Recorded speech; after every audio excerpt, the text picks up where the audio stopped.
Random House Audio presents The Launchpad, Inside Y Combinator, Silicon Valley's most exclusive school for startups, by Randall Stross. Read for you by René Ruiz. Introduction. San Francisco Gray Line is the largest sightseeing tour company in Northern California. It offers tours of San Francisco, of Muir Woods and Sausalito, or the wine country north of the city. But it no longer offers a tour of Silicon Valley, immediately south. From a bus seat, there just isn't much to be seen. Independent tour operators have come and gone, trying to eke out an existence driving tourists by the headquarters of the iconic companies in tech. These companies do not offer tours of their premises, however. The one chance to set foot inside hallowed space is at Apple headquarters, and that is only to gain admittance to Apple's company store to buy official Apple t-shirts and caps. Silicon Valley's past is more accessible than its present. There's the Computer History Museum, and Intel has a museum of its own. And there are the garages, of course, beginning with Hewlett and Packard's, then Steve Jobs' parents', and then the rented garage that served as Google's first off-campus office space. But these are ghostly places, the uninteresting physical vestiges of startups that have long since departed. To glimpse what comes next in Silicon Valley, you need to see the most promising startups, not museums and historic garages.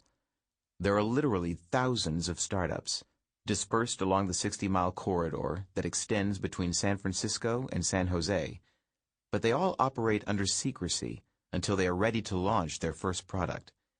That's why there can never be a Gray Line tour of Silicon Valley's future. It's a shame, because this place is creating everyone's future. Software is eating the world. The venture capitalist Marc Andreessen has come up with a rather catchy way of describing the disruption, underway or coming soon, to industries seemingly distant from the tech world. Software-based startups will do much of the disrupting. They take advantage of cloud-based internet services that make computing power a utility, easily tapped, and whose cost has dropped 100-fold in the 10 years since first introduced. No place in the world has anything approaching the concentration of software startups in Silicon Valley. And this is where Andreessen says he expects the majority of future disruptors will appear. Were it accessible, the single best place to see software startups in the Valley would be the space in Mountain View used by a fund that invests in more software startups than anyone else, dozens at a time. Each company receives a tiny dollop of capital, $11,000 to $20,000, for which it gives up 7% of its equity.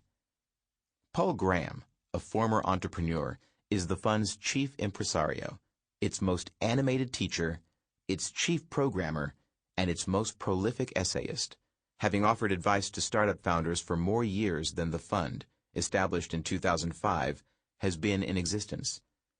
It is he who is most responsible for devising the distinctive features of its operations, such as the absence of hierarchy and titles among partners, and who gave the fund the curious name, borrowed from computer science, of Y Combinator. It is a mischievously obscure choice. It refers to a particular kind of function for receiving data, performing a calculation, and sending a result back that most programmers have never used or even understand. Paul Graham described his reaction to the Y Combinator function when he first encountered it. You wouldn't necessarily have expected such a thing to be possible. We named the company after it partly because we thought it was such a cool concept and partly as a secret signal to the kind of people we hoped would apply. Graham holds a PhD in computer science, but he has no interest in academe. His affinity is for hackers, people who are not merely skilled at coding but have a passion for it. Hackers are curious to know how things work and fix them when they don't. Hackers desire the company of fellow hackers. Graham is a self-described hacker, and when he launched his own startup about 15 years ago, the other co-founder was also a hacker. Graham personally wrote the code for Hacker News, an area on the Y Combinator website that aggregates links to news stories from around the web, suggested by users who are most interested in programming and software startups and who comment on the stories. Hackers are, by nature, unruly, says Graham. This sometimes leads to their poking around inside technology where they are not supposed to go. Hacking predates computing, he points out, citing the way physicist Richard Feynman amused himself when working on the Manhattan Project by breaking into safes containing classified documents. Stephen Levy's Hackers, Heroes of the Computer Revolution, Garden City, New York, Doubleday, 1984, extricates the word hacker from derogatory associations. To Levy, hacker simply means those computer programmers and designers who regard computing as the most important thing in the world. He traces the hacker culture back to the Tech Model Railroad Club at MIT in the late 1950s. One meaning of the verb form to hack refers to finding a clever way to beat a system. Applicants to Y Combinator are asked, "Please tell us about the time you most successfully hacked some non-computer system to your advantage." When Y Combinator makes its investment decisions, the teams that Graham most loves to fund consist entirely of hackers. The YC investment comes with one condition. The team must relocate to the Valley for 3 months if it is not already there. Those 3 months, January through March for the winter batch and June through August for the summer batch, are spent working on the product, consulting with Graham and the other YC partners, and coming to weekly dinners with guest speakers. The session, or batch, which can refer to the session as well as to the group, culminates in Demo Day, at which the teams have the opportunity to make a pitch to several hundred investors. Individual angel investors have long made seed investments in software startups, but YC pioneered its own twist, mass-producing startups by investing not one at a time, but in semi-annual batches. Its first batch, in the summer of 2005, had 8 recipients. Its 12th batch in winter 2011 had 44. These core elements of the YC model introduced in 2005, the batch investing, the 3-month residency, the culminating demo day, have been copied by dozens of seed funds for software startups that have sprung up around the world. YC remains preeminent, however. It makes more investments than any other seed fund with a residency component. Its alumni network, always an important resource to startups that receive investments, is like none other, and investors show the highest regard for YC graduates, informally voting Y Combinator's companies, collectively, as most likely to succeed.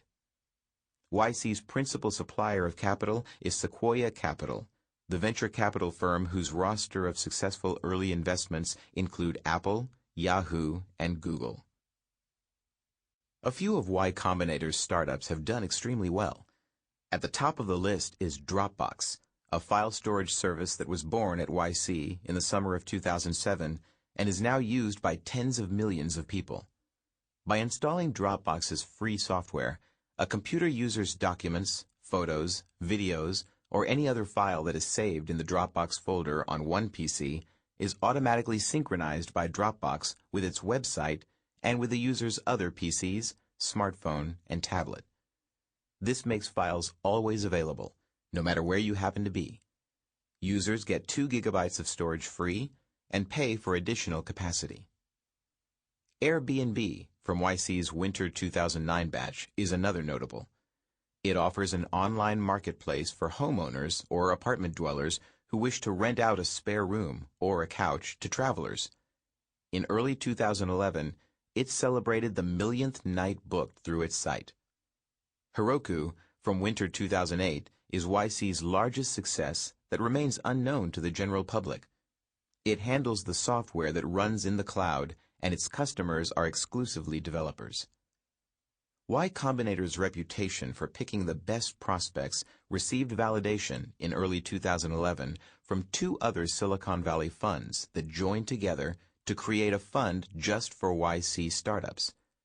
They offered a $150,000 investment to every one of the 44 members of YC's Winter 2011 batch. The venture capital world had never seen blanket approval of so many companies in one fell swoop. Sample complete. Ready to continue?